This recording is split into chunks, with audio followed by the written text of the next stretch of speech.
my buddy borrowed me his road bike, and it was like a really nice, like Cannondale Synapse or something like that, like a carbon fiber. It was super light. I was like, this bike is sick. And I remember him asking me like, hey, I've got these like clip-on pedals. Do you want me to keep those on there? Or you want me to put flat pedals on there? And I was like, oh, dude, keep the clips on there. That'll be sick. Like I had no idea. And lo and behold, you have to have special shoes and special cleats to be able to click into these, right? I mean, you can't just clip into them with your tennis shoes. Well, I didn't know that. So I showed up to like our first quote unquote team practice in like basketball shorts, just a normal kind of like tech tee, top. I don't even think I brought a water bottle. If I did, it was like maybe like a Nestle, water bottle you'd buy from the gas station. No food. I had tennis shoes on, so I, wasn't clipping into the pedals. Luckily, I had a helmet. Like I was at least smart enough to show up with a helmet on. But that was it. I mean, I had nothing. Like total noob.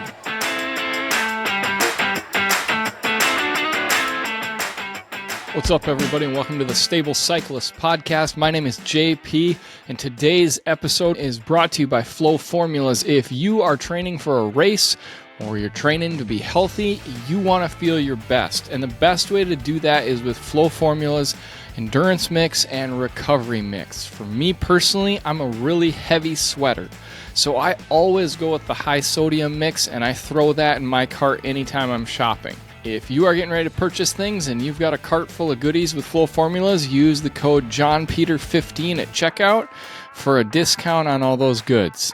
My guest today is Adam Saban, but before we bring Adam into the studio, if you are listening on Apple Podcasts, do me a favor and go give us a 5-star review, and you can leave an actual review there too as well. And if you're watching on YouTube, be sure to hit the subscribe and like button so you can get future episodes on here as well. All right, enough of all that.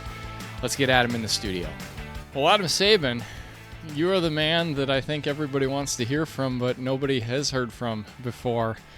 Welcome to the Stable Cyclist Podcast. And I saw a picture of you yesterday. For those like not, this will come out like March 15th or around then, but we're talking on February 27th. I saw a picture on Instagram yesterday of you in shorts and bib shorts and a short sleeve jersey. And it's definitely not like that today. So is the weather in Sioux Falls as crazy as the weather in northern Minnesota?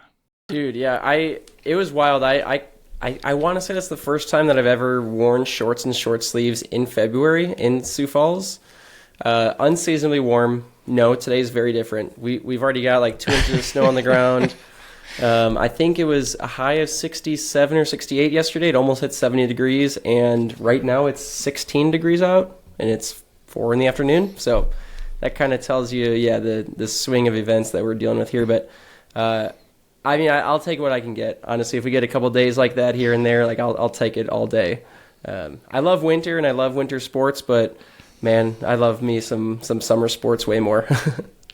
Well, and this has been the weirdest winter that I can remember in my life, in a northern climate at least. And I would guess that you're in the same boat in South Dakota. Yeah, I mean, that's what I always say is like, if it's going to be cold, like if we're going to do winter, like let's do winter. Let's get some snow. Let's make sure we can do some winter activities, because that just makes the time fly by way faster. You're not stuck indoors doing stuff. And, when you do get outside, like it's just something different. Like I love cross-country skiing in the wintertime. Got into that last winter, and that's been super transformative with like how I can, cope with the winter seasons here.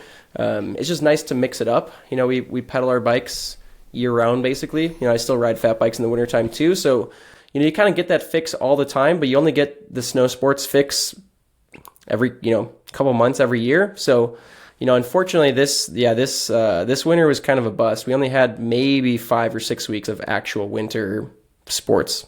Well, Adam, one reason I wanted to have you on here is because I have never found you on another podcast going solo.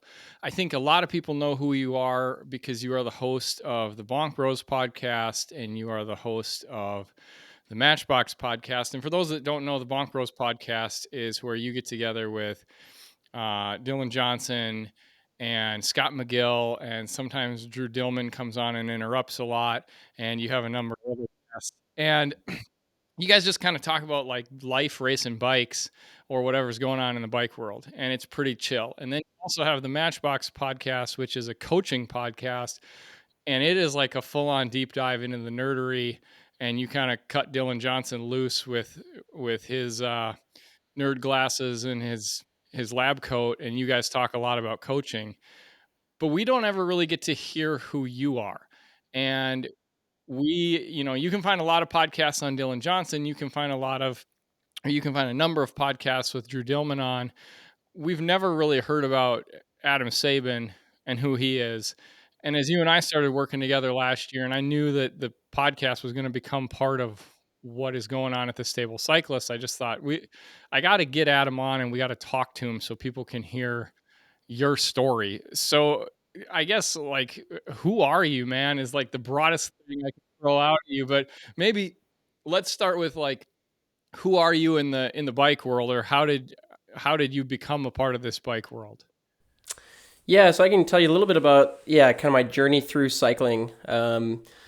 But I think first it would make sense to kind of, I'll give you like a little kind of, couple minute backstory, because it kind of leads into like how I got into cycling and evolved from there. So, grew up in a pretty standard, upper middle class family in the suburb of Chicago. So about 45 minutes southwest of the downtown Chicago.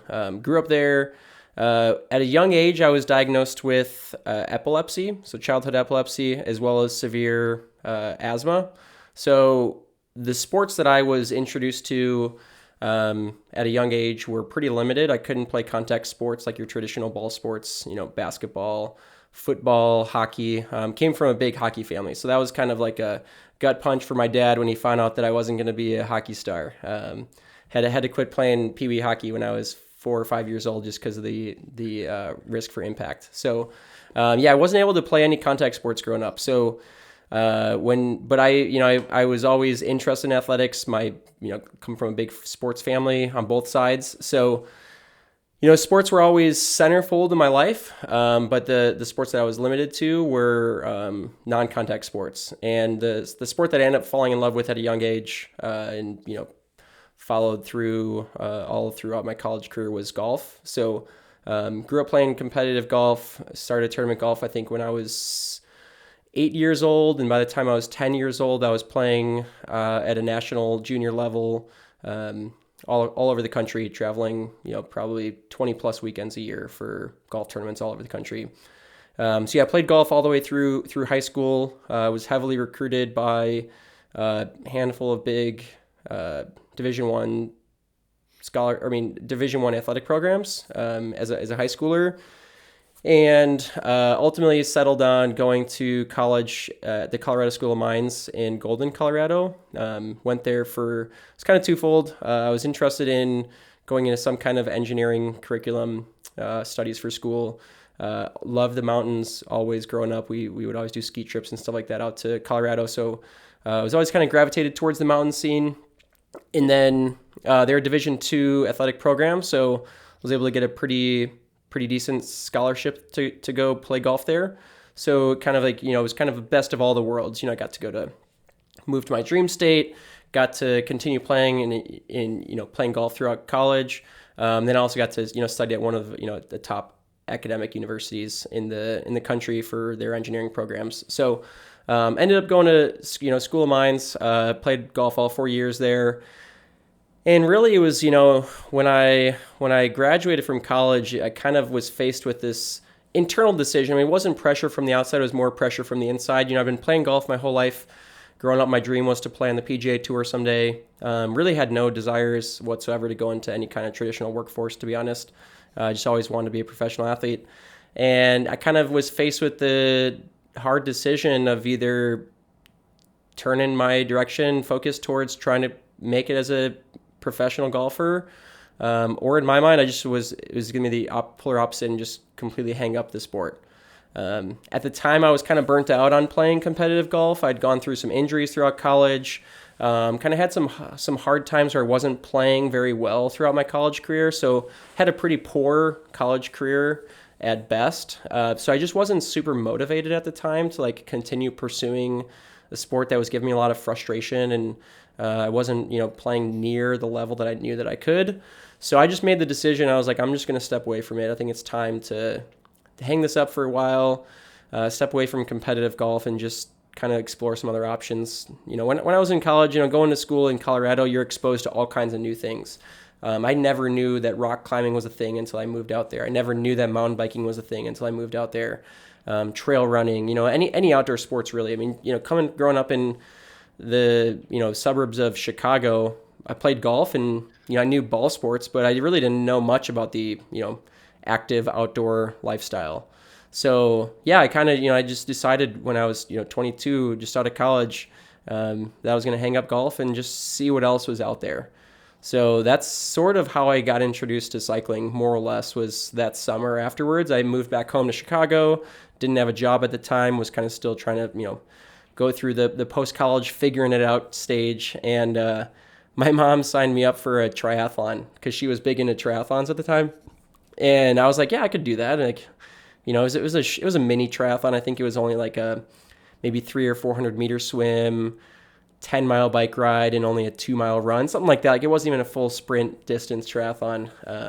But it was super fun. Like, I trained, quote unquote trained for about a month or so beforehand, borrowed a buddy's road bike that I was riding on a daily basis. I was swimming in my dad's pool in the backyard, which is a probably 8-meter long pool. So I just, swimming laps in the backyard. And I don't know, it was just fun. It was cool to devote my energy towards something that was more physical than I was used to with playing golf. I really came from no aerobic background whatsoever. So, I did my first sprint, quote unquote mini sprint triathlon at that time. And one thing I realized like immediately afterwards was the bike part was my favorite. Like the swim was fine, and the run was fine, but the biking part is what really hooked me. So that's kind of what I latched onto. That was in 2013.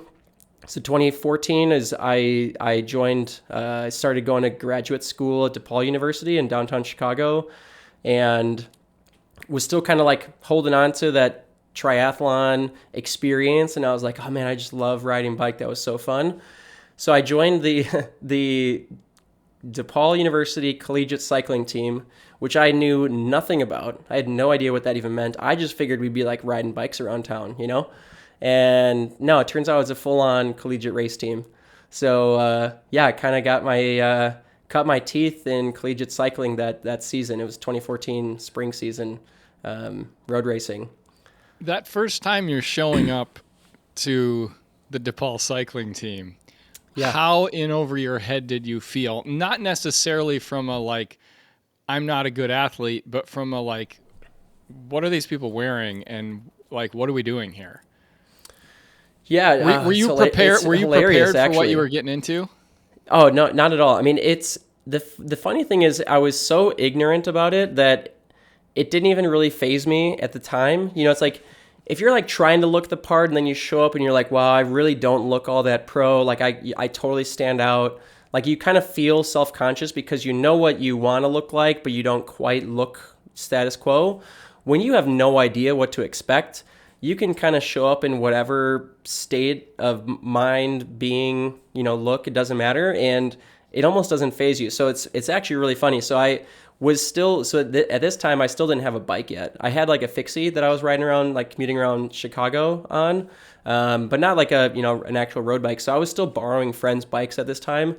And I remember my buddy borrowed me his road bike, and it was like a really nice, like Cannondale Synapse or something like that, like a, carbon fiber. It was super light. I was like, this bike is sick. And I remember him asking me like, hey, I've got these like clip-on pedals. Do you want me to keep those on there? Or you want me to put flat pedals on there? And I was like, oh, dude, keep the clips on there. That'll be sick. Like I had no idea, and lo and behold, you have to have special shoes and special cleats to be able to click into these, right? I mean, you can't just clip into them with your tennis shoes. Well, I didn't know that. So I showed up to like our first quote unquote team practice in like basketball shorts, just a normal kind of like tech tee, top. I don't even think I brought a water bottle. If I did, it was like maybe like a Nestle, water bottle you'd buy from the gas station. No food. I had tennis shoes on, so I, wasn't clipping into the pedals. Luckily I had a helmet. Like I was at least smart enough to show up with a helmet on, but that was it. I mean, I had nothing. Like total noob. And Did anybody ask you if you like stole the bike on your way there? Like, no, it wasn't quite like that, but they were definitely like, Okay. who is this guy? Like, who does he think he's doing? And it wasn't a big cycling team, I mean, like the whole program, I think there was maybe at most 8 or 10 people involved, so, but that almost makes it worse, right? Because you stand out like a sore thumb right away. And we went on this, it wasn't like let's just go ride up and down the block, which is what I was expecting. We went on like a 50-mile ride, like a road ride. And, here I am, like, I don't have any, I don't have any nutrition. I can't clip into the pedals. I didn't even have like a chamois on at the time. I don't remember. Pretty sure I just had like, standard basketball shorts on. And there was one point in the ride where we had gotten maybe 15 or so miles into the ride before I realized, like, okay, this is going to be way longer than I thought. Like, this is not your just everyday cruise around town.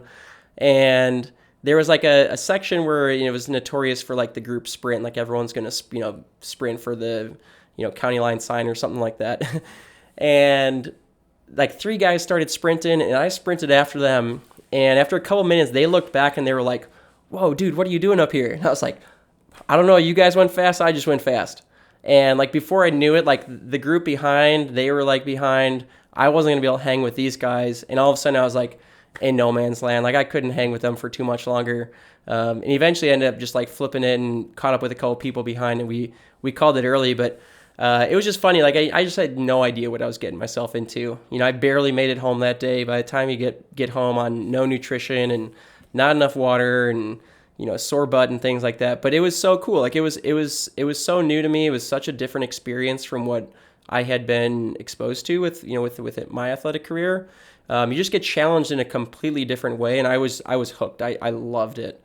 And it took a little while. It probably took 6 months for me to actually get into it to where I was interested enough to actually start trying to train, in an appropriate way. Like it was, the first 6 months or so, I would kind of just show up, do the race, show up, do the practice, and that was it. Like I wasn't really conditioning in between, whatever the events were, or, whenever we would meet up for practices, because I just didn't know any better. I didn't really know what to do. I didn't know that was something you're supposed to do. I'd maybe go for like a couple mile run and I'd call that my training. I had no idea. But it was probably 6 months to even a year before I really started to like understand, hey, this is a sport you have to condition for. You got to train right. You got to eat right. You have to eat on the bike. Like that was a new concept for me. There was so much to learn. It was just, such a cool experience. Yeah. So I think people listening would be thinking, you're mostly known for mountain biking.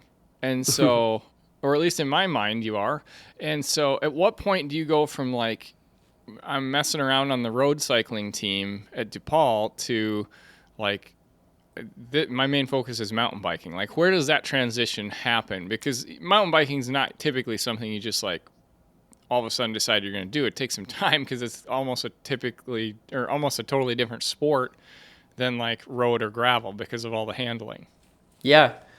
I kind of knew pretty early on with road cycling that it wasn't totally for me. Like I being on the team, and it was a small team. We were kind of dispersed across the categories. I never really had that team tactic experience.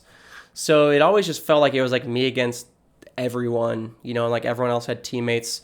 And I just never really connected with road cycling all that much. I love the racing and the competitive part of it, but I wasn't sold out on road racing alone. It wasn't really until I got introduced to cyclocross that I was like, okay, finally I found something within the sport that seems like it's more of my jam. So I raced cyclocross quite a bit. I raced cyclocross my first 3 or 4 seasons before I even really dabbled in mountain bike racing. I guess I shouldn't say that. My second season of racing, the first ever mountain bike race I signed up for was a 100-mile mountain bike race in Upper Michigan, in Traverse City. And it was like, it took me all day. It literally took me, I think it was 10 and a half hours to get through this race. So that was like my, like, intro to mountain biking. I like hadn't even hardly mountain biked on trails at that point.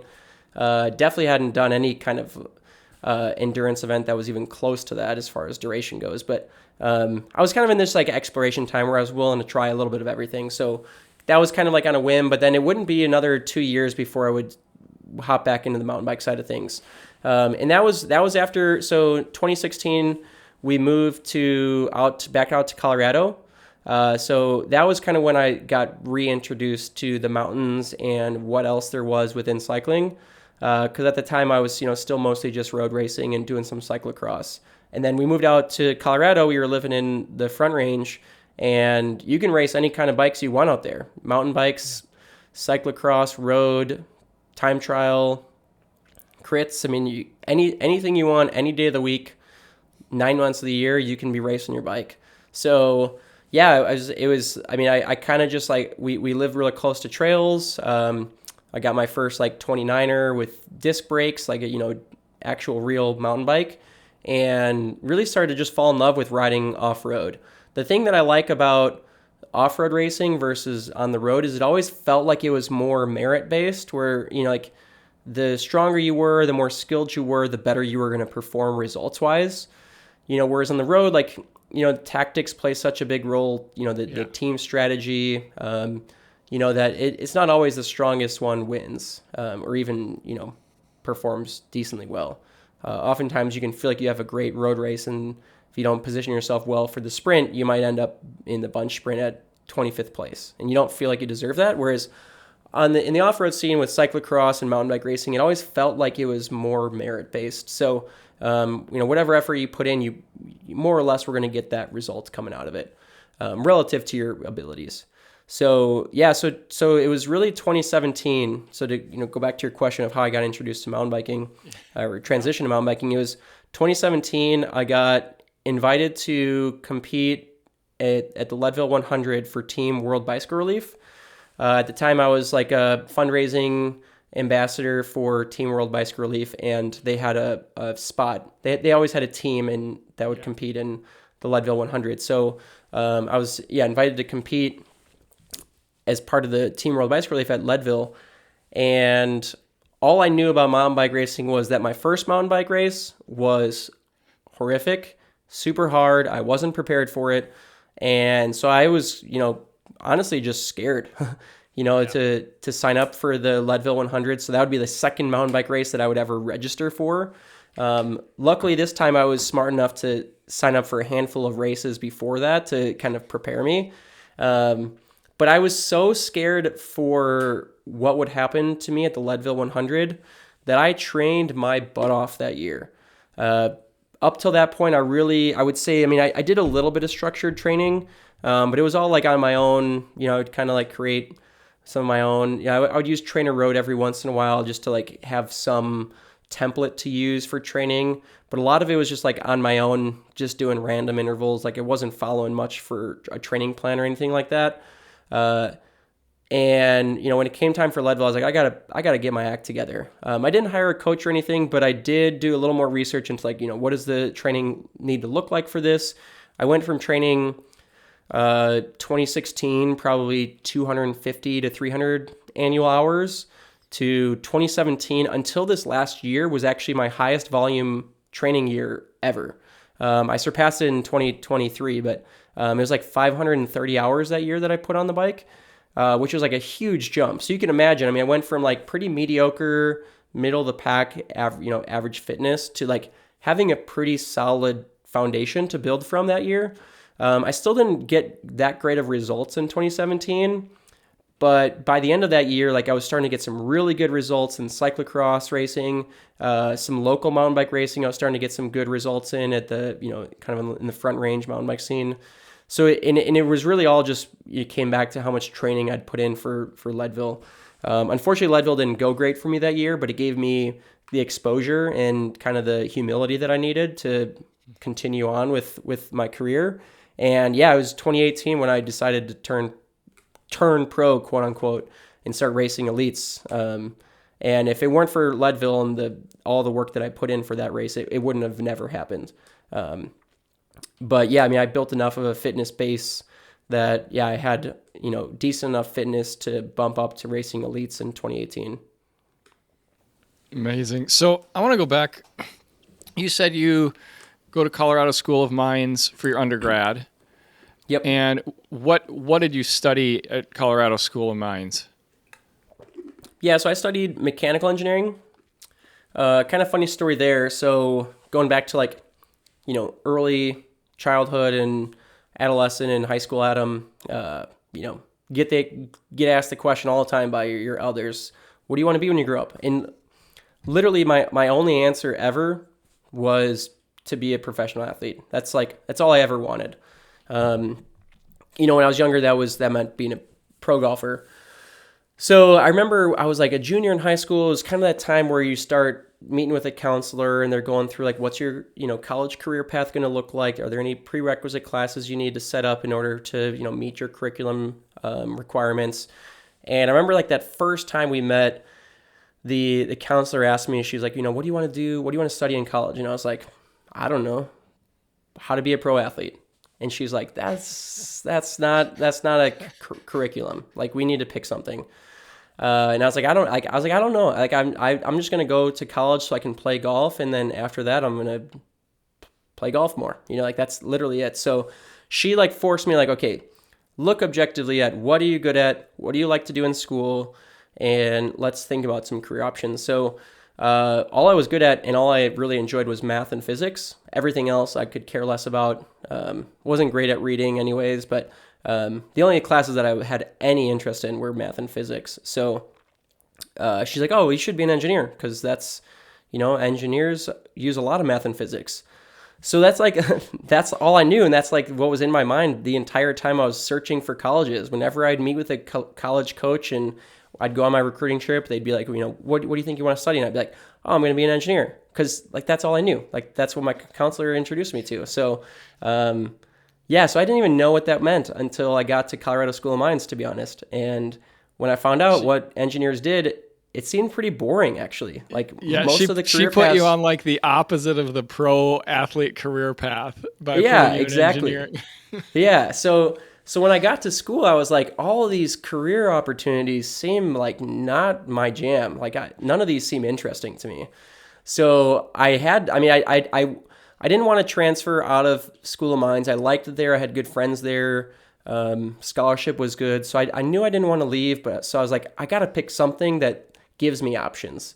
So I studied mechanical engineering because it's kind of the most broad engineering discipline. You can pretty much go into any industry with a mechie degree. So I chose that. It kind of gave me a well-rounded background in engineering, and it would give me some options. At the time, I was kind of thinking maybe I'd go into like the sports, like product development side of things, for sports equipment, whether that was like golf or outdoor sports or any sports products really. Yeah.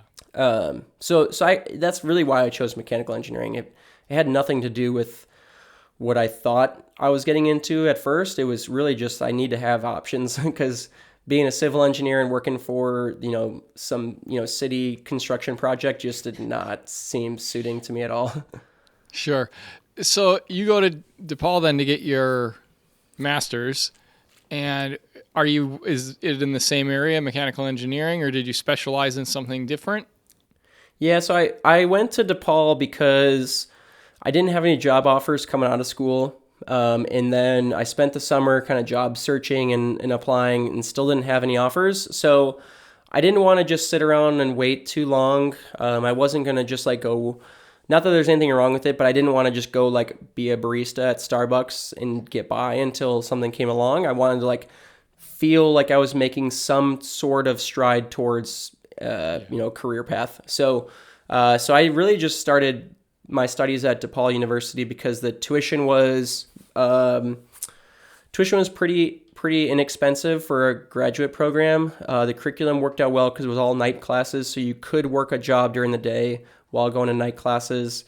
And it was on trimesters, so you only had to take 2 courses at once, which seemed appealing at the time. And yeah, I really just wanted to like have something going on. So they didn't have an engineering program, but they did have a really good mathematics program. So I was studying applied math and statistics. And I actually only made it 3/4 of the way through the program, and then I pulled out. Hey man, join the club. I was really close to my master's and just decided I didn't want to do it. So I had gotten enough of what I needed. So Yeah. I mean, that's kind of how I felt. I learned what I wanted to. In the meantime, I'd gotten a job offer and started working for a company. So I kind of it was sort of a means to an end for me, and I'd already reached that end before I finished the degree. So it just didn't make sense. Funny enough, though, I did compete for the final collegiate season, even though I was technically had my degree on hold. I hopped in for one more collegiate season just because I needed that fix. Right on. You mentioned that when you're prepping for Leadville, that you were like, I should probably do some research here and come up with a plan. How do we get from that guy who's just, and I can imagine what that research may have looked like in 2016, 2017. How do we get from that guy to guy who is coaching, not quite full-time, but pretty close to it at this point? Yeah, so, at the time, a lot of it was reading articles, reading forums, reading race reports, reading blog posts, things like that. Any information I could find out there. And it was all, at the time in 2017, it was all specific to Leadville. That's all I was training for.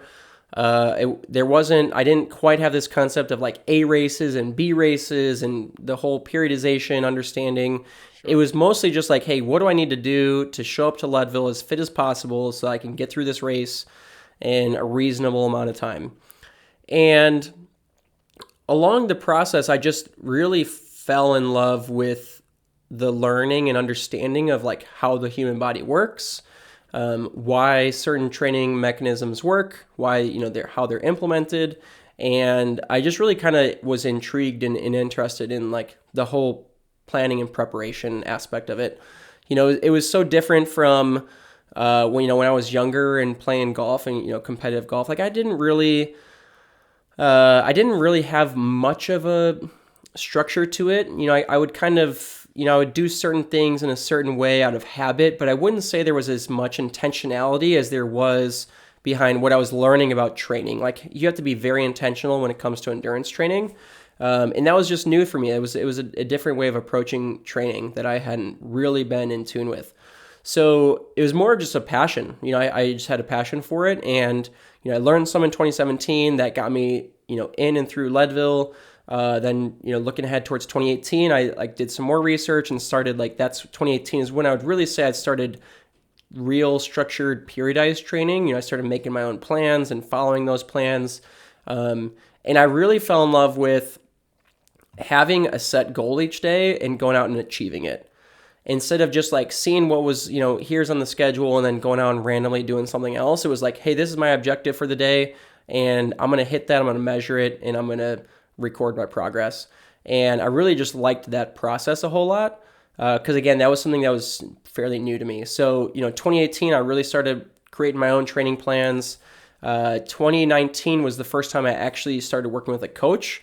And I would say, working with a coach is really what got me interested in coaching as a career path, because I got to see firsthand and experience firsthand how much benefit there is to working with a coach versus just creating your own plans based on your own research, and whether or not that research is sound and your training plan is sound, just all the other benefits of working with an individual coach superseded my understanding of what that experience would look like. I envisioned it would be like helpful, and then I'd learn a few things after a few months, and then like ditch the coach. And it was actually Andrew Dillman, my good friend now. He was my first cycling coach. So like I just figured I would learn a few things, in a few months, and then kind of go back to my own ways. But no, it was like I loved the whole process of working with a coach so much that I kept working with a coach, and then I really started to understand the value of what coaching has to offer beyond just the plan writing. Yeah. How did you decide to have Drew coach you? I mean, everybody knows who he is now if they listen to Matchbox or Bonk Bros, and if they know what Ignition is, they know like he's the boss man with Dylan. But how did you decide back at that point that like, hey, this is the guy I'm going to hitch my wagon to versus somebody else? Sure.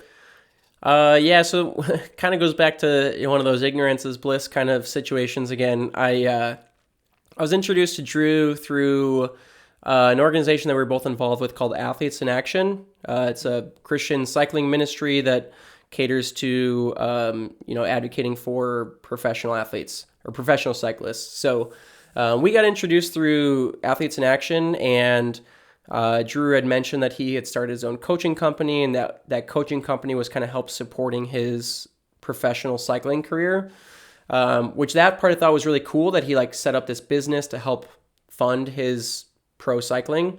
I thought that was really cool. And he was like the first, coach that I would say I really connected with personally in person. I knew of some other coaches out there online that I'd heard of, or, seen other coaches at races and things like that, but no one that I'd actually like had that, personal connection with. So, in 2019, I kind of found myself, I had this huge fitness bump from 2017 to 2018 from all the training that I'd put in. 2018, I even got, more fit, and, I was still seeing progress. And then it was about the middle of 2019, my second season racing elites, where I just realized like I had so much room to grow still if I wanted to have any chance of competing as a pro, that I didn't see myself quite getting there on my own. I knew that I needed some outside support. So once I made that realization, like, hey, I need to bring someone else on, Drew was just the first guy that I thought of, because at that time, now we're friends. We know each other. We've gone to some races together. So he just happened to be like one of the coaches that I knew at the time. And I knew that he had some openings in his roster. So there wasn't really like a process around it. It's not like I vetted. And that's actually different to how I interact and, when I make connections with new athletes. I always advocate that they kind of vet some other options first before they just, solidify their decision to work with me, because it's a connection. It's a relationship that you want to feel super comfortable with. You need to trust your coach. You need to know that you can communicate well with your coach. You can relate to your coach. They have an understanding of where you're coming from, where you want to go. Maybe it's because they have similar experiences, or they've coached athletes in similar situations. And you're just not going to get that with every single coach. So I always just tell, any prospective athletes, like, hey, if I'm the only coach you're talking to right now, make sure you get one or two more coaches on the docket, because you might find out that, you think you connect well with me, but then you meet with the next guy or gal, and you're like, oh, this is the fit. Like, you really need something to compare it to. I didn't do that at the time. Again, Drew just happened to be a friend of mine, but it's kind of different when you know the person going in. Totally, totally. And like how you're going to vibe together. Yep. How Totally. would you, like, we're going to dive down the coaching rabbit hole for a little while here. How would you, as people are starting that relationship with a new coach, what are some things you would recommend that they ask the coach? Because I think they're always kind of just like, oh, it's like when somebody says like, oh, when you meet a therapist, you should find out if you like them or not. And it's like, well, how do you even do that? How do you recommend somebody goes about trying to find if the coach is a good fit? Like, what kind of questions should they ask? Yeah, it's a great question. I would say, for one, you need to feel like you're able to just have a normal conversation with them. It shouldn't feel like the coach is talking down to you or talking over your head. Like, they should be using terminology. I try to read the room pretty early on with an athlete to understand what their level of comprehension is with training. If they're very new to training, I'm not going to use a ton of big terminology that they don't understand. Because I want them to understand my training philosophy in a way that makes sense to them, that resonates with them, where they can leave the conversation knowing more or less what my training beliefs are and what my training approach is. You don't want them leaving like, I have no idea what I'm going to get myself into if I sign up with this guy. Right. So, as far as questions to ask, it's interesting because I'm always coming at it from the coach's perspective. So I have like certain questions that I want to ask that helps them. It kind of helps facilitate the conversation and will hopefully give them the confidence and, relatability that they need to discern whether or not it's going to be a good fit. But, for sure, you got to be able to have just a normal conversation with them. hopefully the conversation isn't all training related, so it's one, I like when athletes ask questions of like, well, hey, what do you do if I also, like to, I don't know, paint in my leisurely time, or I love to go on hikes with my family, or I love to travel and eat exotic foods, like whatever, like some other hobbies are. Like I usually try to, as a coach, I always try to ask them some of what else goes on, what inspires them off the bike, because I think that's really important to integrate into their training plan. Not that I'm gonna like assign them like, hey, today's go paint for 3 hours. Like, no, that's not going to be it. But it's like, hey, this is your off day. You should use this day for something that you enjoy other than riding. So I think it's good to like ask those kinds of questions. Like, hey, how do you, as a coach, how do you factor in other pastimes? Where are we going to be able to fit in those, walks with my dog, or hikes with my family, or how are we going to fit in when, I like to just go out with my buddies on a Friday night, so Saturday mornings, maybe I don't want to have to, get up and do intervals or that hard group ride, like just real honest conversation about like what your real life is.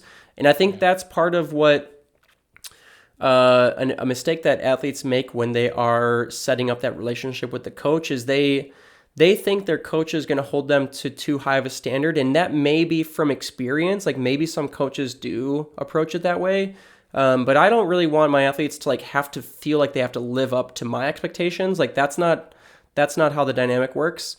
I'm just there in an athlete's corner to help get them where they want to go, nudge them in the right directions, give them the guidance where they need. But I'm not trying to come in and completely upend your whole life and tell you that you have to be a, Chris Froome monk holed up in, some high altitude cabin for 6 months in order to, finish your first century ride. Like that's just not realistic. So I always try to get, an understanding of what goes on in an athlete's personal life, not, overly invasive, but, just a general understanding of, what does your personal life look like? What does your weekly schedule look like? What are some pastimes that you enjoy? And I just think if those things come up in conversation, it helps the athlete to just relate and know that their coach is viewing them as a normal human and not just some robotic athlete. That's sometimes what we think. We see professional athletes on Instagram or social media or documentaries, and it makes them out to seem like these ultra robotic freaks of human nature. And sometimes that's the case, but most often that's actually not the case. And you just want to make sure your coach understands that you're a normal, everyday human. You have responsibilities, you have other pastimes, and all that's going to be accounted for. Yeah. You had mentioned when you were saying you got working with Drew and you had this realization that like there's all these pieces that I was missing that are more than just him writing, I need to go do VO2 today. And when you talk to people, and you and I have had this conversation privately, why is coaching so important for people versus trying to just coach themselves? Why is it so beneficial? Because so many people hear a coach say, hey, you need to be a coach. And they're like, yeah, because you want money in your pocket. And I want you to talk about, because I've seen it from working with you, but why is it beyond that? It is so much more. It is all these little things. Because I can write my own training. Like, I know how to do that. But when I started working with you, I saw these huge benefits that were way beyond that. And so, yeah, I want to hear from you, like, why do people need coaches? Yeah, so, for one, and I think that this gets overlooked when people, the more experience people get with writing their own training programs, you start to lose sight of the bias that you have towards creating your own training programs. Yep. And you don't realize it, but it's just natural, it's just human nature to, even if you like to think that you want resistance and you want to go through, hardship in training, it's human nature to bias your training towards what's favorable. So, all of a sudden you find yourself doing a lot of what you're good at or what you enjoy, and not always hitting the things that you need to do because they're hard for you to, whether it's hard to handle or you just dislike it. So having that a little bit more objective overview of your training program, I think is really beneficial with working with a coach, because they're going to just force you into doing some things that you otherwise wouldn't do. Like I remember, so I started, I worked with Drew for the better part of 2 years, I think. And then I started working with another coach, Andrew Jeanette, who was an ignition coach at the time. And we worked together for 2 years. We just ended the relationship in the fall. We can get into that later. But I remember there were some times where Andrew specifically, I remember this because, we overlapped a lot in training philosophy, but there was just differences enough in coaching personalities where he would do things not just because he knew I needed them or because it was, not that it was hard for me, but it was just like a different approach. And I just remember there were times where like I'd look at it and be like, that seems like, I don't know if I'm gonna be able to do that. I definitely didn't want to, and I even doubted whether or not I could. But I just, trusted him, and that's really what you need. You need to have that trust in your coach. So, I'd go out and execute, and 2 months later I'd be flying. And I'm like, okay, I'm really glad I just leaned into what he was telling me to do, even though acutely it might have seemed like not what I would have prescribed myself. But that's why I hired him, because if it was myself, I would have just been doing the same thing over and over again. And really that's what, as far as like the training plan goes, having that objective overview, I think is really important. But that's just one side of it. You talked about like what are all of the other benefits of working with a coach, and one is experience. I think it's helpful to work with a coach that has similar experiences as what your main objectives are. Yes. So I get a lot of athletes that reach out because they know my history with Leadville. Now I'm not sub 6 hours or even sub 7 hours like some of the fastest guys out there, but I've put up some respectable at times with Leadville, and it's a race that I attribute to jump-starting my professional career, quote-unquote professional career. And it's a race that's near and dear to my heart. I studied it a lot in 2017. I studied it again when I was racing for the first time again in 2022. Studied it a lot in 2023, all just trying to get better. And I... it's people hear that, they see that, they understand that, and they can relate to me, or they know that I can relate to them. Maybe they're not trying to shoot for the same time goals that I have, but they just respect my understanding and knowledge of the race as a whole. So I think that's really helpful, just having someone with experience, and then even just having someone there to redirect you when things start to go a little astray, or I like to think about it as like, having a coach there to give you the mental boost when you need it, but also give you like the, kind of the affirmative hard truth when you need it sometimes too. And, it's kind of lumped into like the accountability of having a coach, but really it's just someone there to tell you what you need to hear when you need to hear it. Sometimes an athlete needs to hear like, hey, we're 2 months out from your main event and you're not really following the plan today. Like, it's just, I'm laying it out for you and you're not doing it. So like, now's the time, you've got to do it now or it's going to be too late. Or sometimes they need someone to look at their numbers objectively, and they might have felt bad in the moment of, a hard training ride, and they feel kind of down in the dumps, but then, their coach gets in there and looks at it and says, hey, actually, if you look at these numbers in this way, the fact that you did this, percentage of FTP 6 hours into this training ride, like that's actually a really big performance improvement over where you were 3 months ago. So sometimes you just need the coach there to help, have your back and uplift your spirits and objectively look at it. And there's sometimes too where the coach looks at things subjectively because, again, we're humans, and sometimes you just need to have some empathy with your athletes and know what they're going through. It might be something off the bike, and just say like, hey, we're gonna switch it up a little bit. This might not be what would be ideal if I was laying out a training plan without any context, but once you take all the context and put it into the equation, yeah, we're just gonna do something completely different for a month because we've got to, you've got things that you're accommodating off the bike, and we just need to redirect a little bit and just kind of, restart things in a sense. So sometimes you just need to have that subjective understanding of what's going on in an athlete's life too. 100%. And when I think about our relationship working together last year, when you talk about having that, like, just support, number one, like, my wife does not care what my numbers are when I come home from a bike ride. And so I can be doing cartwheels and I could text them to you and you would be like so stoked about whatever I did. And like, that's huge. When you might not have that person in your life, or, you know, you have somebody who's like totally an outsider who can look at that and say, that was a really good day. And then you talk about pushing outside of the comfort zone. I remember in June being in a block last year where I was starting to feel kind of screwed physically by the end of it, and you just looked at all the numbers that I was doing and you're like, nope, it's a big day tomorrow, you got to go do it, and your body will cooperate. And I got out there and it was great, and the fitness just kept ticking along because you would be able to step in on those days and objectively look at stuff versus my fatigued eyes looking at it. It was huge. Right. And then, you know, you talk about the empathy piece. You know,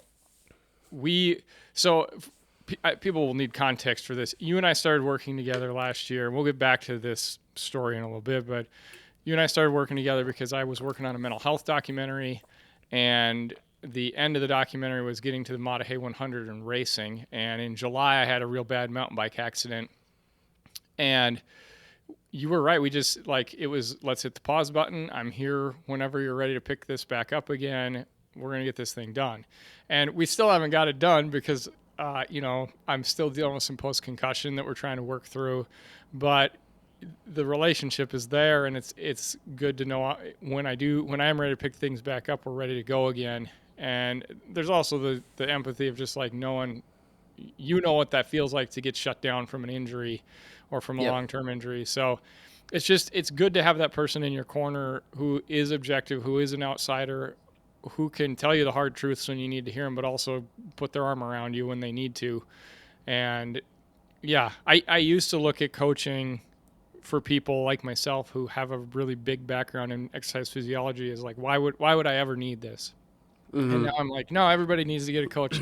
If they can at all afford it, they should go find a way to do it. So yeah, for sure. And, you know, I know that it's tough because it's something that you have to pay for. I honestly, I wish I could just charge $0 for all of my athletes. I have enough of a passion for coaching and the athletes that I work with. I'm also like not motivated financially at all.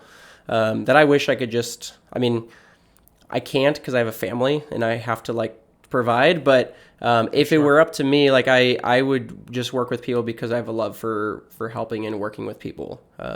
You know, that's really where the passion comes from. I want to see someone else succeed and hit their goal milestones just as much as I want to hit my own. I know what that feeling feels like. I know what it's like to work really hard towards something, accomplish that goal, and come out on top. And I want to be able to provide that experience for other people. And yeah, I really just think it's just super rewarding as a coach to be able to offer that. And, you know, I wish that everyone could experience that, you know, what it's like to work with a coach and, you know, have that kind of team mindset. And that's really how I approach it. It's always, whenever I'm talking with an athlete, it's always like, you know, we're doing this. It's not you're going to do this or I'm telling you to do this. It's like, hey, we're stepping through this together. Like I wish I could be there with every one of my athletes for every single one of their workouts. Like that would be sick, but it's not the reality. I mean, it's very rare that I actually get to do a workout with one of my athletes, but that's what I kind of want. You know, like that's the feeling that I want them to get, is that their coach is with them for each of these workouts. Definitely. So you mentioned that you kind of made the decision at some point that you were going all in on this cycling thing. And then I remember this fall, I think it was after Schwamigan, that you posted on social media that you had put everything into chasing this pro dream and it just hadn't happened. And I also have heard you, and you were basically saying like, I'm done chasing this pro dream, but I know you're still training really hard and you're still super competitive. So you'll still do things. But I've also heard you talk about your dream to work at SRAM or a company like that with the degree that you have, and that just hasn't materialized either. And so I guess I want to talk about like unmet dreams versus embracing the current reality, because you followed up those things with being like, my life is dope and I wouldn't want it any other way. And so like, Yeah. You don't hear people talk about like, hey, this is the thing I chased for like 15, 20 years of my life, and it just didn't happen. On a professional level, on a hobby/professional level, life's really good. Yep. Tell me about this, man. Yeah. So kind of going back, I mentioned, 2018, I decided to give it a go racing at the elite level.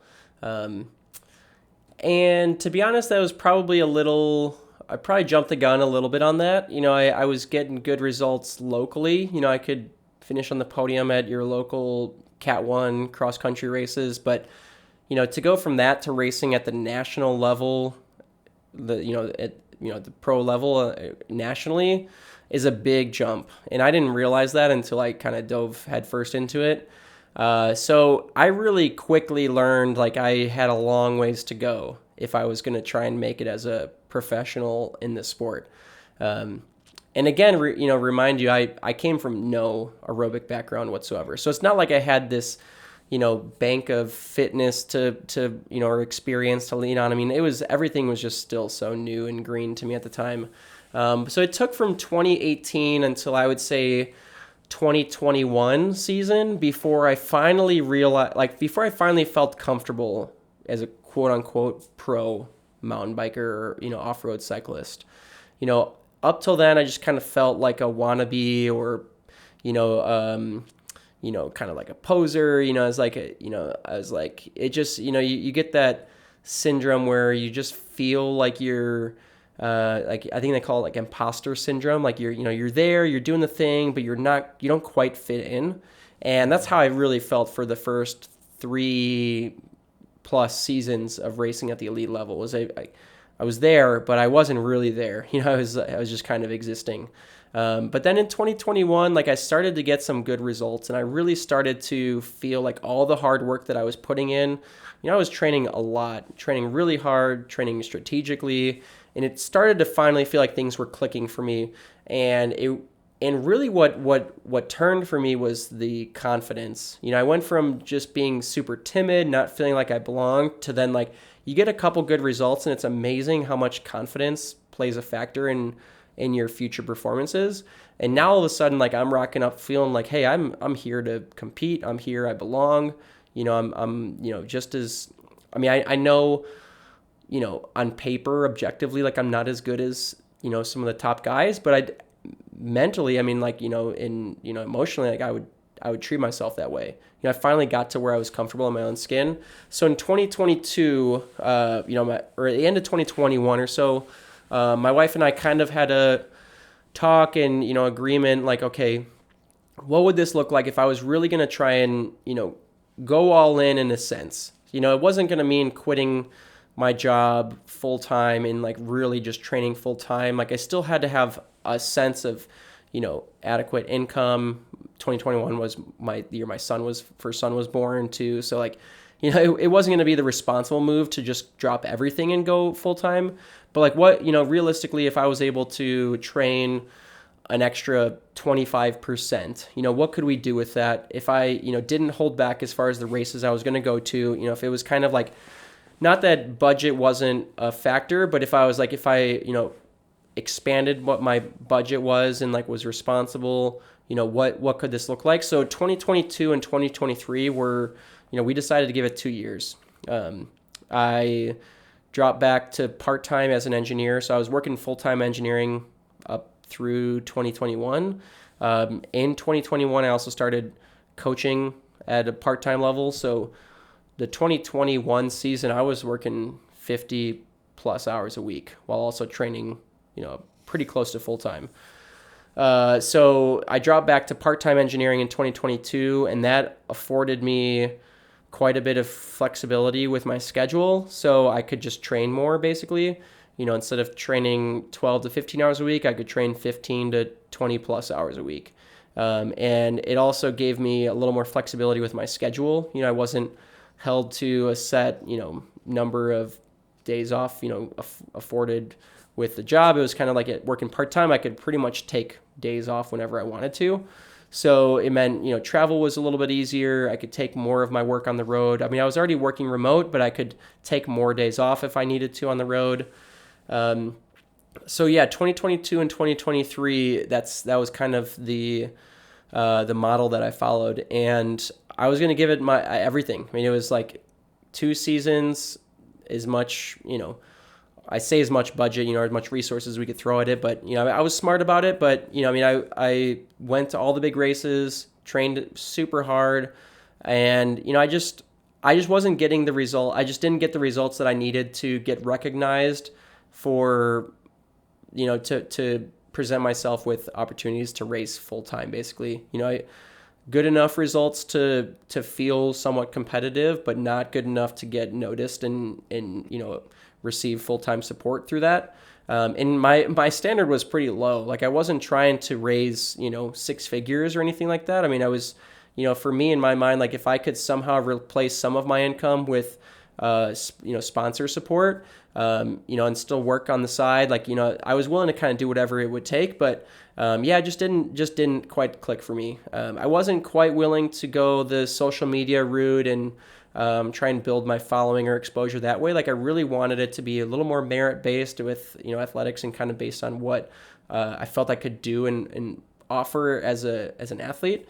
I do some sponsor obligations type things with social media, and obviously we have the podcast, like that's, a form of exposure. But as far as like trying to create a huge social media campaign or platform for myself, I just wasn't quite willing to go there, nor did I really have the time to do that, honestly. Right. So I mean, I gave it a good go for 2022 and 2023. Went to all the big races, had a ton of fun, and honestly just loved every minute of it. But yeah, I fell short, unfortunately, of achieving my goal, which would have been to basically offset enough expenses to where cycling was a net positive at the end of the year, instead of like at best breaking even. It's like, to me, like, that's what a true professional in the sport is like, it's not just the level you're competing at, but are you also, like, is it somehow bringing in income? And that's just a sustainable, that's the sustainability part of it. It's not that it would affect my status in the sport at all. It's just, is this going to be sustainable long term? And that's really what it came down to. And at that level, it takes a lot of resources to stay competitive. So yeah, it was kind of my make or break moment. But you still love biking and you still are training. For sure. And so where does that contentment come from that, like, I gave this my best crack and it just didn't happen, and let's move on, but we're not going to stop doing the sport, obviously. Yeah. So, part of it, I can rest my hat on the fact that I did give it a go. I think if I hadn't had that opportunity, there would have always been the what if factor. Sure. What if I would have taken some time off? What if I would have given it, another 5%? So I at least feel satisfied that I had the opportunity to give it a chance. I put in all the hard work, and I, can rest on the fact that it just didn't happen, but I gave it a good try. And I would say, it took a little while, honestly. Like, it took a couple months transitioning after that decision. You mentioned it was Schwamigan. So, I went into Schwamigan. I hadn't told anyone this, but I went into Schwamigan knowing that was likely going to be my last, quote unquote, race as a, professional, like trying to chase that professional dream, and got a pretty mediocre result. And, it would have taken a miracle for that to have completely changed the trajectory at that point. But yeah. That was mid-September, and it took quite a while for me to really come down from that. I didn't let myself believe that was going to be the end until it was over. I still held out hope all the way until the finish line. So, I really hadn't done a whole lot of preparation for like what's going to happen after this before that. And it took a couple months of just like kind of floundering, to be honest, that were challenging. I wasn't really sure. It was hard to find purpose in training, but I still wanted to train. I still loved working out. I loved being outside. And it was about 2 months or so later where I finally realized like I just needed something. It didn't matter if what I was training for.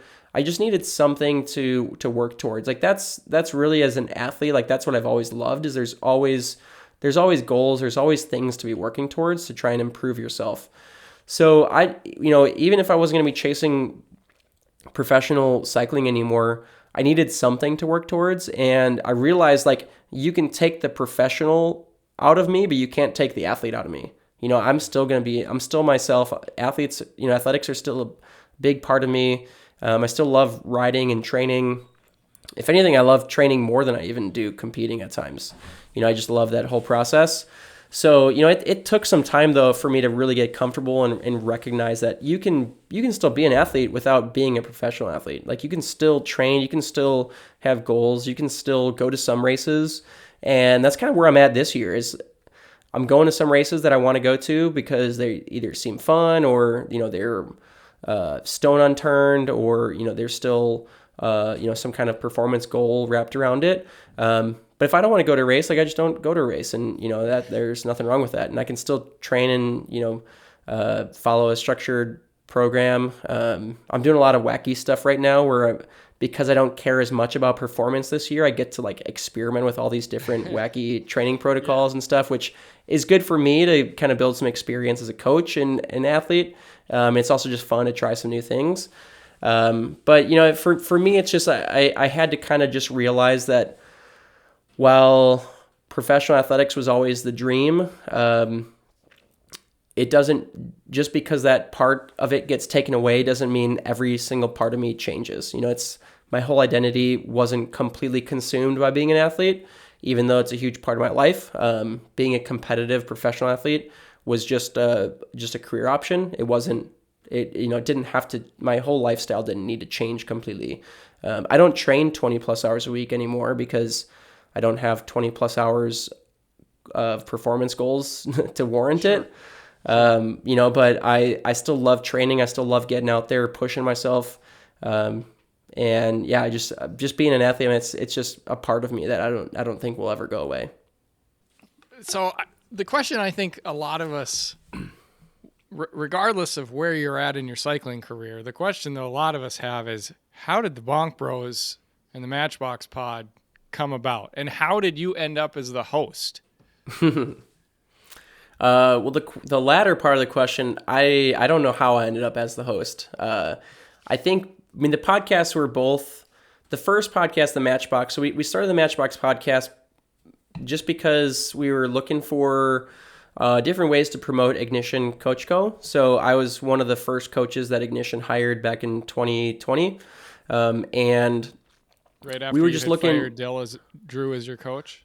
pretty close after that, actually. Yeah, unfortunately, in 2020, I had to stop working with Drew because there was like a period of time where I got laid off from work, furloughed from work. So it was a purely financial decision. But I was one of the first coaches hired on through the first cohort of trained coaches with Ignition. And we were just trying to brainstorm ways that we could help promote Ignition in its early infancy. So at the time, I've always loved podcasts.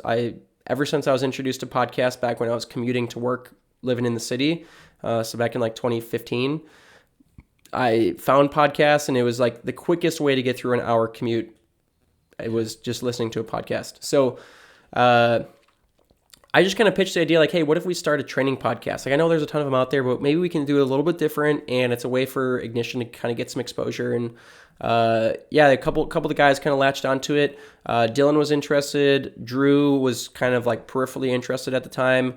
And then Andrew Jeanette, who I mentioned was, my last coach that I worked with, he was interested. So the four of us kind of started the Matchbox in, I think it was 2022, maybe like the first part of 2022. So, right about two years ago now. And yeah, we just started it because we just, again, all had a passion for coaching and training. And I personally was willing to kind of, do the back end work to get the podcast off the ground and do the editing and, posting and things like that. So that was how the Matchbox started. And then it was about a couple, like 2 or 3 months after that, where we were doing the Matchbox. We were having fun with it. But what we found was we wanted to have more conversations that deviated away from training, or just like general conversations. But those don't really overlap super well with a training podcast, to be honest. When people listen to a training podcast, they really want to know what is it they need to do X, Y, and Z to get them to, A, B, C. And so what we decided to do was like, what if we start another podcast? And this was kind of Dylan and Scott sort of had the idea initially, but like, what if we start another podcast where it's just a talk show? We don't have any agenda. We just bring the conversations that we would have on our training rides to a recording. So it was the three of us. We started the Bonk Bros in 2022 as well, but it was like June or July of that year. And it was just the three of us, and we like literally from day one never had any agenda, never had any briefing ahead of time. I'm literally known, so I do all the recording. We use the same Riverside software that we're using here. And the cool thing is, like, because I'm the host, I'm the only one that gets to click record and click end. So literally whenever I log in, and I usually log in intentionally like 2 or 3 minutes late, like let everyone else kind of like get into the studio first. And as soon as I log in, I hit record so that we can get all of the banter included. So, I'm kind of hoping that, when I log in, the guys have already started to riff on something. And yeah, it's been really cool. Like we've had some really fun guests on the show. We've kind of sort of adopted Drew as a Bonk Bro and Tyler as a Bonk Bro. So now there's like technically 5 of us that are the core Bonk Bros team. But with our schedules and stuff, it doesn't overlap with where all of us are in the studio at the same time super often. And we get some fun guests too. Like the cool thing is, because all of us come from elite racing background, whether it's current or former, we get to we race with, everyone. So we just invite our friends on the show, and our friends happen to be cool people with, sometimes high profile names. And we get to have some fun conversations. And again, we like literally from day one, we're probably 90 episodes in now or something like that, have never had a single script. And I hope we keep it that way, because it just makes for fun conversations. It's our listeners at this point know us for that. So they don't expect us to be super refined in our conversations or what topics we get into. And it's crazy how fast like an hour and a half recording goes.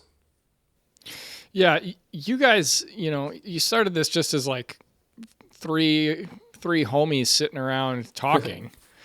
Yep. And it's grown. But as you guys are sitting there at the beginning, were you doing it as much to like grow this giant audience that you've gotten to, or was it more just like an excuse to get together and talk every week?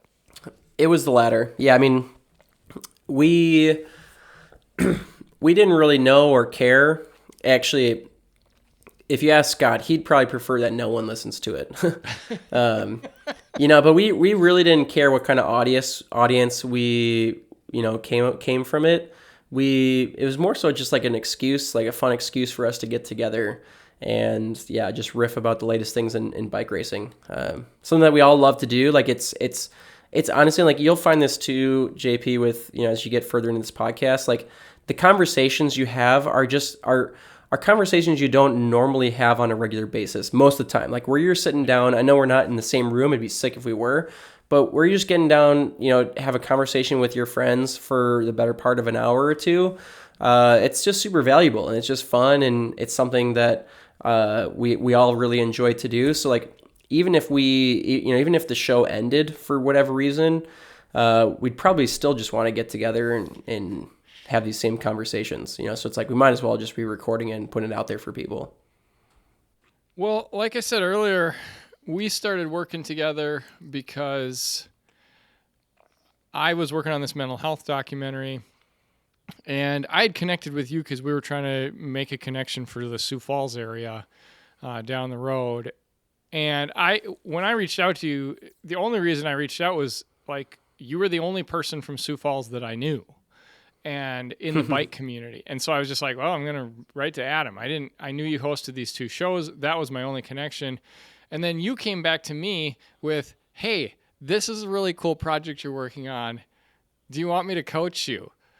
for free. And I remember telling my wife, like looking across the living room, being like, Adam Saban just offered to coach me. I'm going to tell him no because I don't think I need a coach. And she was like, you're dumb if you do that. Go say yes.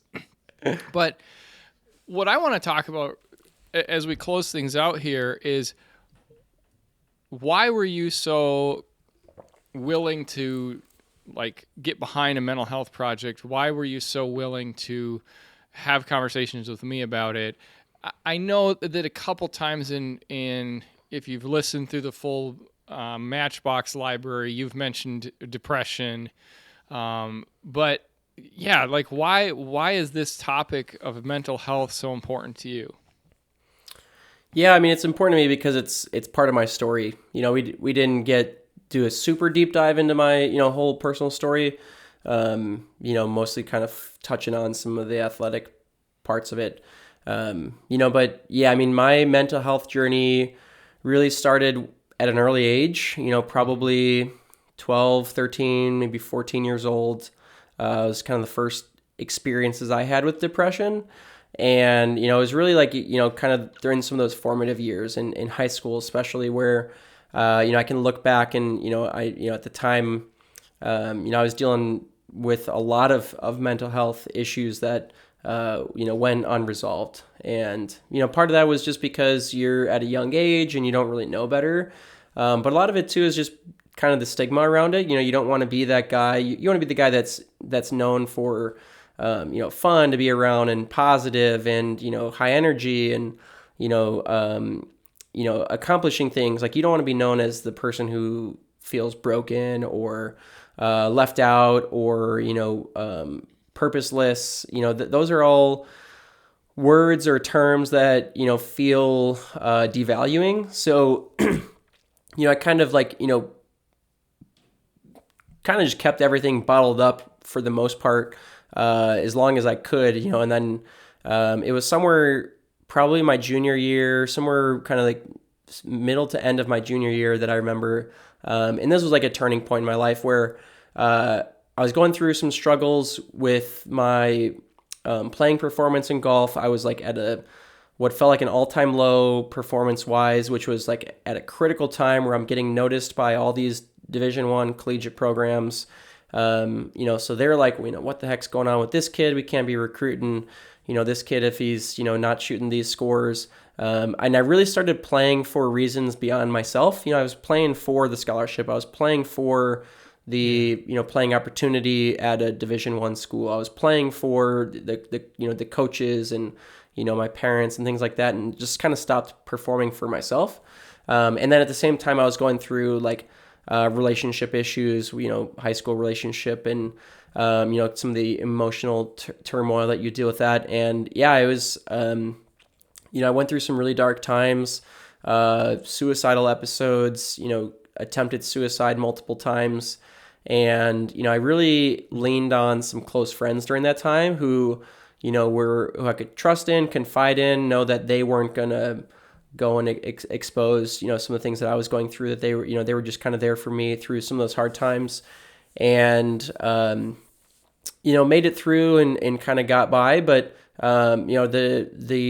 the depressive episodes never really went away. It was more, they'd go dormant, so, I'd go, a couple months or maybe even at times, a couple years without depressive episodes, but then things would flare up again. And, I'd kind of get sent spiraling down that path and, going through highs and lows. And, it's a part of my life. It's a part of my journey. And if there's anything that I can do, any, initiatives that I can get involved with that helps just to bring more light to the mental health epidemic, the better. I don't want people to experience what I've gone through if they don't have to.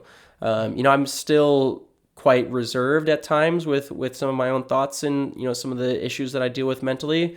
But I've definitely gotten a lot more open-minded and open, communication with, certain friends and family, and especially like on open platforms like this. Like, 5 years ago, you probably never would have caught me talking about this on a podcast.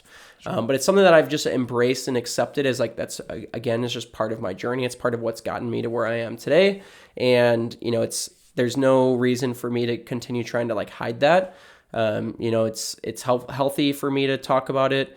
It's healthy for people to be able to relate to it, to know that they're not the only ones that have gone through this. I've lost a handful of friends to death by suicide, and that's not something that I ever want to experience again. Whether it's my own self going through those similar emotions, or knowing that friends or family are going through that. I want to try and hopefully encourage people to reach out in those times of needs. And I like to think that I hopefully can have enough rapport with my friends that they would reach out to me before they'd go down that path.